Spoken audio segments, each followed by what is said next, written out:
How you doing, girl? Hey girl, how you doing? I am doing okay. I see you over there stretching and getting it all in. Girl, gotta do I it. know. It feels so good, doesn't it? Just to relax and refresh every now and then. And I poured you some good old lemonade, It was girl. really good, really good. Yes, And you know so what? That refreshing. stretching, it just really, really helps. It's so important to do that. Yes, it is. So, girl, how you been doing?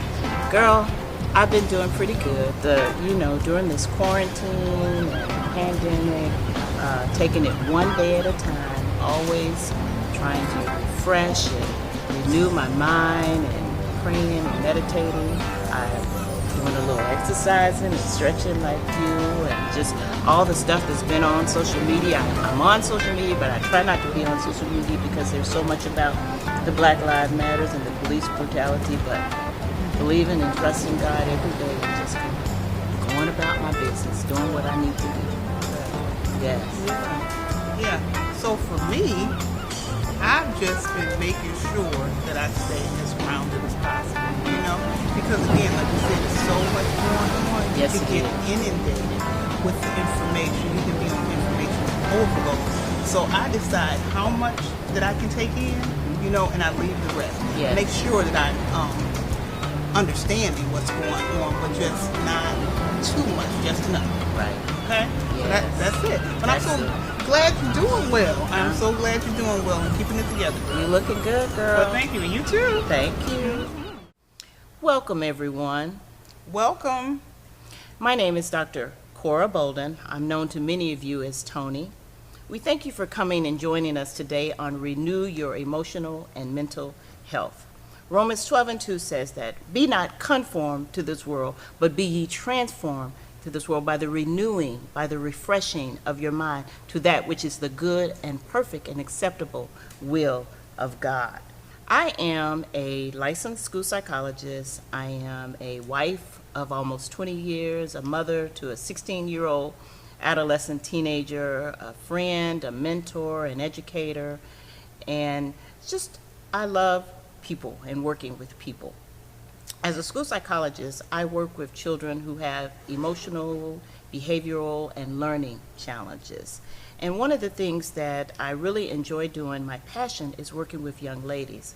About 15 years ago, I started a nonprofit organization called Girls Moving Upward, which was basically for young girls ages 12 and up, where we met to work to discuss their purpose, their goal, their dreams, their destiny in life, and to empower them and encourage them to reach their goals and to be the best person that they could be.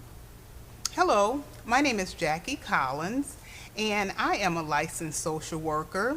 I have been in the field for over 20 years, and I've worked with children and families. I've worked with treatment foster care, the aging community, juvenile justice, and also medical social work. Today, my passion is in counseling with a concentration in suicide prevention. And I came to this concentration several years ago when I spoke at the funeral of a young man who had committed suicide. His sister was interested in the audience getting a greater understanding of suicide, its effects, and what other individuals can do in order to help to stop the suicide. And after the presentation, I had many people come up to me and spoke about how much they enjoyed the information and how much it was impactful, and also that they didn't know much about suicide. So that made me think afterwards, this is an area that really needs to have some light really shown on. So I decided this is an area that I'm going to put a great deal of concentration in, and that's what I've been doing. The other thing I want to say is, I didn't say first, is that I am married, been married for 31 years to the love of my life. I have two daughters, one 25 and one 19, and a beloved Pekingese poodle. And then also, our presentation today is to actually help to invigorate you. We want to give new life to you. There's been so much going on that's been negative. We need to get a renewing, and this is what we want to do. And with that, we'll give you some useful information that you'll be able to take away with you and hopefully be able to use it on an ongoing basis. And in addition to that, along with the presentation that we're sharing with you today, we also have a PowerPoint presentation that we've put together. It's a lot of information on there. So we're going to just be highlighting some of the information on there. The whole purpose of it is just we want to offer you different ways in which you can practice renewing your emotional and mental health with your families, with your loved ones, but something that is just natural. Some of you may benefit by this presentation. Some of you like visual, like to see information. So we're trying to make this a holistic presentation for you in terms of the information that we provide for you. So Jackie and I, what we did, we basically did a survey with different people. I surveyed the young people, the adolescents and teenagers, and Jackie surveyed the adults. And we asked them some questions, and the questions that I posed to the young people was, what are your fears and frustrations that you have experienced during the pandemic and during the protest of police brutality and social unrest? And then the second question that I posed to the young people was, have you had a discussion with your parents or your guardians or any adults that you live with? And what did they say, and how did they help you to find ways to cope? So in my survey, I asked about 6 or 7 different young people, ages 13 all the way up to 21, and their answers were pretty typical. There wasn't anything surprising or new that they said, but here's just some of the things that they said. They talked about the loss of loved ones due to health problems. The pandemic has a lot of people anxious and wondering, could this happen to me? One of the young men that I talked to, he lives with his mother, and she's a single mom, and she's the sole provider. So he was concerned about that. Another thing was not being in school, the drop in grades, the learning, their future performance, graduating, college, all of those kind of things were things that kids were concerned about. The other piece, is always with young people, is the socialization. Absolutely.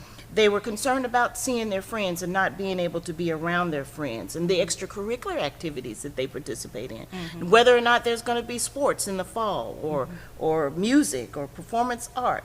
And then the issue around the police brutality and the Black Lives Matter was pretty much what we all have, the fear for our young black men, or fear for not only just young black men, just black men, period. Our fathers, our brothers, our sons, our nephews, just a fear of when they go out, will they be back, how they're going to be treated. So that was one of their issues that they were pretty much had concerns about. Okay. And then I surveyed men and women, and a couple of the questions that I used was, how has the pandemic affected you mentally and or emotionally? And then the other question was, how have you been able to manage psychologically? Has there been an effect on your psychological well-being as a result of the police brutality and the civil unrest? And so with the first question, one woman who has a teenage son, she said to me, I thought I used to be over the top when my son went out. She said, but now I can't do anything. I'm just stuck until he comes in. I can't even go to sleep. And then another man said, I cannot see my mother. So that is causing me a lot of problems. I can't see my mother, I can't see my father, because I think I might give them the virus. So that's causing me a big problem. And then another young lady, she talked about, this is in regards to the pandemic, she said that I don't do anything. I'm afraid to even go out anymore. She said that I'm intimidated to do that. And then another young lady said, I fear that this will never, ever end. So those were really significant things that I heard. And it just sounds as if it is just causing people to just feel like they don't have control, not the control that they used to have. And in regards to the police brutality, one man said to me, he said, I've been profiled by the police on many occasions. He said, but now whenever I find out that another person has been killed by the police, he said, I become enraged and I want to take some action. He said, this just seems unreal.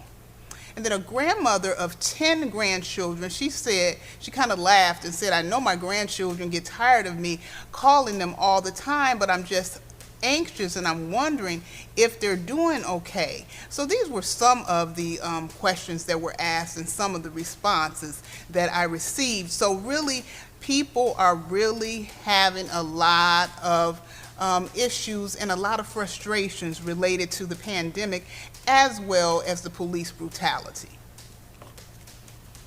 So in putting together this, we wanted to offer you some information, just some ideas in which it would help you to cope and to be able to, on a daily basis, something that would be natural in your daily lives that you could do with your loved ones, that you could share with your loved ones and family members to help you cope. One of the things that I found in working with children and parents is that you have to be intentional when you're teaching kids, when you're sharing with kids. It can be in the natural time that they're playing and you're interacting, but always be intentional. Have it in your mind that you have a goal or something that you want to teach them and something that you want to share with them. So we have some questions, we have some information. One of the slides is called Just Checking In. And basically it's a slide of just questions that you can ask your family members, that you can ask your loved ones. It's just on a daily basis, check in to see how their mental health is going. How are you feeling today? What's going on in that headspace up of yours? How did you sleep last night? One of the things that we often find with people is that people will say, I don't need 7 or 8 hours of sleep. Yes, we do. We really, truly need 7, 8 hours of sleep because we're replenishing our body. Our cells are rejuvenating. They're regrowing. So we need to make sure that we get at least 7 to 8 hours of sleep. What about eating a meal? Have you had a good meal today? Not potato chips, not junk food, but a real meal. Many times we find that, especially with kids, sometimes parents, and I'm guilty of it, you don't have time, but we got to make sure that we get something nutritious, a piece of fruit or toast in our kids, making sure, and then also asking that person, what is something that you're going to do today that's going to make you feel good? What can you do today that makes you feel good? What do you anticipate or look forward to this week that will make you feel good? And lastly, but certainly not least, is what are you grateful for? What are you thankful for? Those questions and many questions are on the slideshow, so when you get a chance, you can look at it.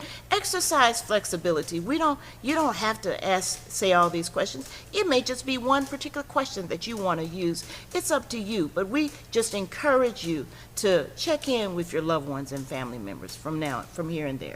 Right. And then there's a significant impact that racism has on the mind. This police brutality and racism has had a significant effect. And sometimes what it can cause is depression, making you hopeless, not wanting to do anything. You often will have symptoms of not eating, overeating, sleeping too much, sleeping not enough. Then anxiety, just nervous about anything. It might not even be anything in particular that should make you anxious, but you're anxious anyway. These are all symptoms. And then another one is actually questioning, why is this happening? How could the world be so cruel? Questioning even yourself. And even, why am I here? That's even a question. And then a sense of panic. That's when it's really gone over the top. You are panicked and you can't do anything. You're stuck. You're pretty frozen. So when we get to the point that we're having these significant issues, we really may want to look at the fact that maybe the things that we're doing holistically might not be enough. And if that be the case, it's time for you to go and get professional help. There are professionals out here that can help you to work through these issues and concerns. I've always had an issue with how people separate the mental from the medical, or the mental from the physical. It's all one and the same. Our body and our mind are connected. You can't take the head off, right? So it's all a part of the body. So it is necessary for us to make sure that all of it is in line. So true. Really and truly, we go to a medical doctor when we have a medical issue. We go to a lawyer when we have a legal issue.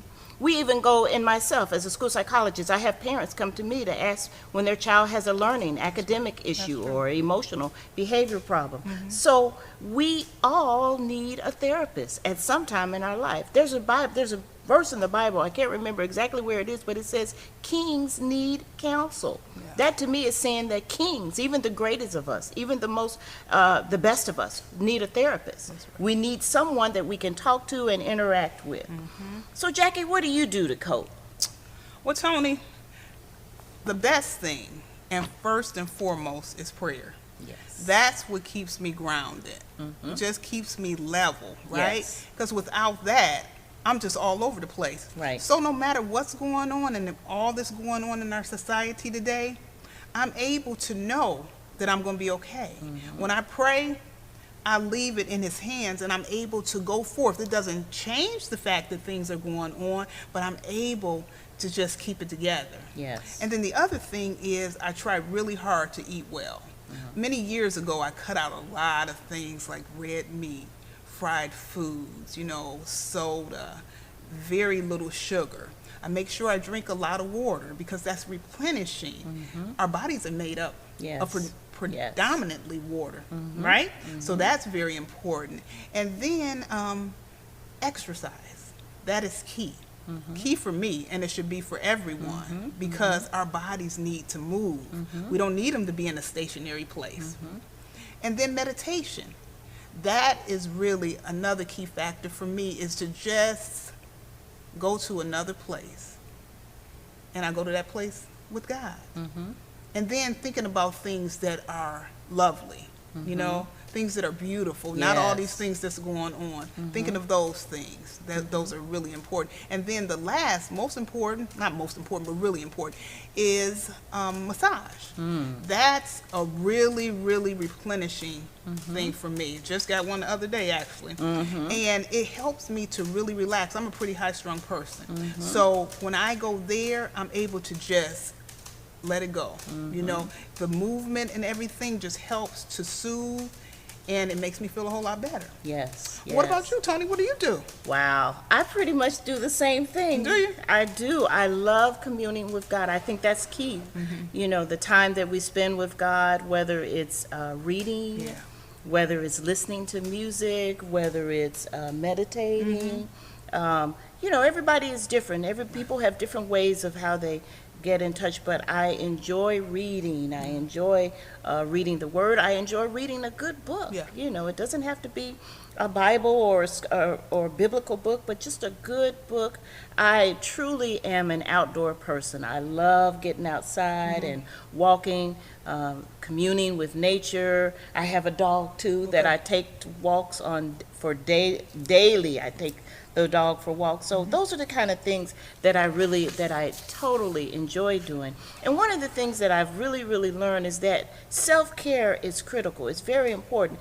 And when we care for ourselves, when we take care of ourselves, we are preserving ourselves. So self-preservation is key up there. And when we do those things, when we pray, when we eat, when we meditate, when we massage, all those things that we get done, it really makes a difference. We're living in the best of times and the worst of times. That's one of my favorite sayings from Charles Dickens. This is the best of times and the worst of times. And we really are living in the best and worst of times of life. So we have to find ways to renew ourselves. I was thinking, I looked up the definition of renew, and renew is a transitive verb, and it basically says it means to make new.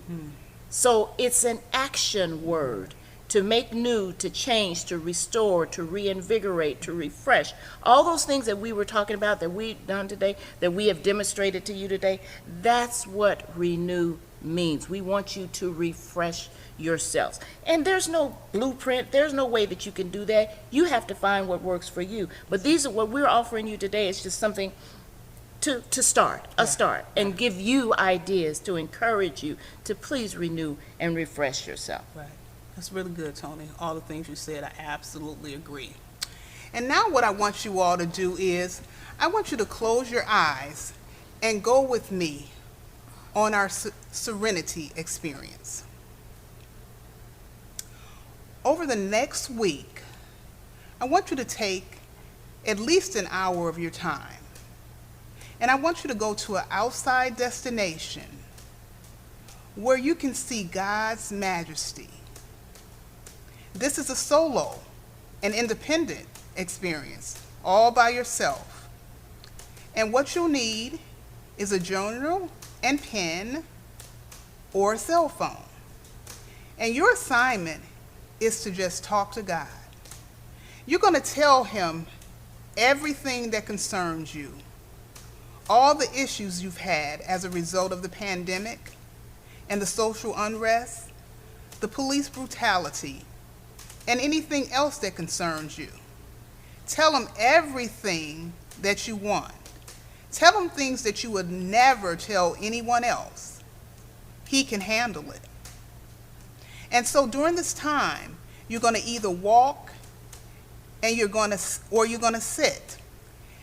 And if you're sitting, you're going to journal the conversation with God. If you're walking, you're going to record the conversation with God. And after you walked or sat for a period and talked with God, then you're going to just be quiet for a period and listen to hear God's voice. Relieve yourself. Receive a cleansing from God. If you hear anything from God, then record that or place it in your journal. And at the end, you want to have a time of thanksgiving. Thanksgiving is so very important because you're thanking God because you know that he heard you and everything is going to be okay. Right?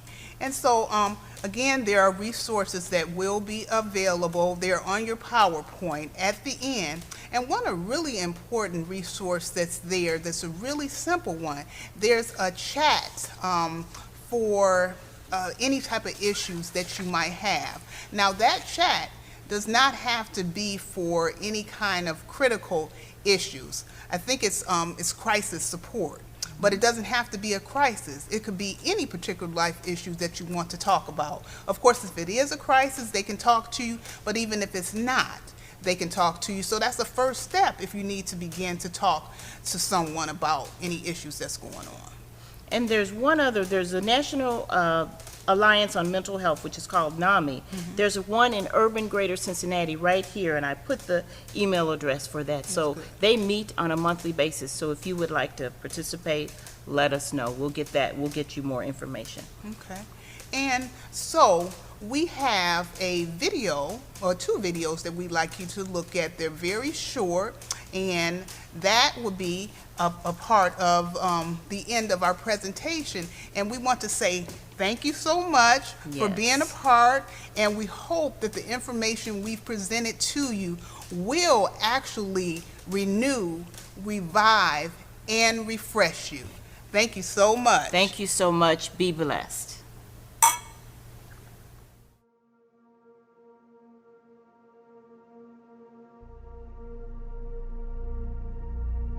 Are you scared yet? They say this thing, it kills your immune system, attacks your lungs, makes it hard to breathe, and it's spreading like wildfire, causing havoc. Your friends and family are gonna get it, if they don't already have it. It's tragic, I tell you, madness. Scientists say old people get it worse, but most get it eventually. They say this is new, but no. This has been around for centuries. Look at history, it's just a different name, a different strain. And now there's no way to contain it. It infects the rich, poor, young, old, the unknown, the famous. It's dangerous. Everyone's on edge, locked inside of their homes nervously. Borders are closed, countries declare state of emergencies.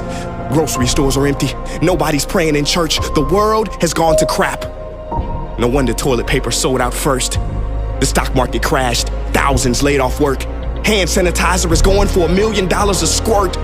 You better not sneeze, cause no one's gonna say God bless you. They might even arrest you. I don't mean to stress you, but washing your hands obsessively in the restroom will not protect you. Friends, I'm not talking about coronavirus. Now this is a virus even more deadly. The F virus. You've seen it. It spreads every minute like an epidemic. It lives on surfaces, most commonly remote controls, TV screens, cellular phones. It makes you desperate.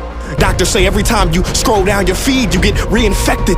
It invades the brain, and when it mutates, it turns into hatred and blame. China did it, no Italy did, no Iran, no Spain. Oh, I didn't make it clear? The F virus, ladies and gentlemen, is fear. But don't be afraid. Despite what you hear or see on your TV, there is good news during this tragedy. To fight loneliness, people are performing concerts on their balconies. The UAE sent aid to Iran. Japan donated supplies to China for free. Written on them was a poem that said, "We are waves from the same sea." Listen to me, like every tragedy, we can let this destroy us, or we can use it to our benefit and repair relationships with our sisters and brothers, wipe away silly grudges, because when it's all said and done, all we ever really had in this world was each other. So yes, let's flatten the curve and expand our hearts. Let's social distance, boost our immune systems, be mindful of where we put our hands, but also where we put our attention.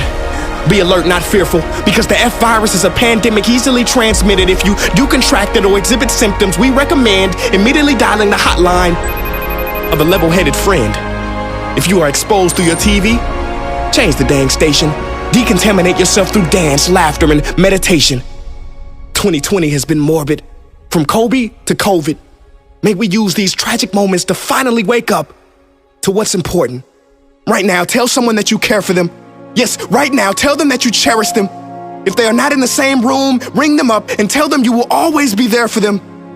Because together is how we will rise above. The only vaccine for this F virus and every other virus is love.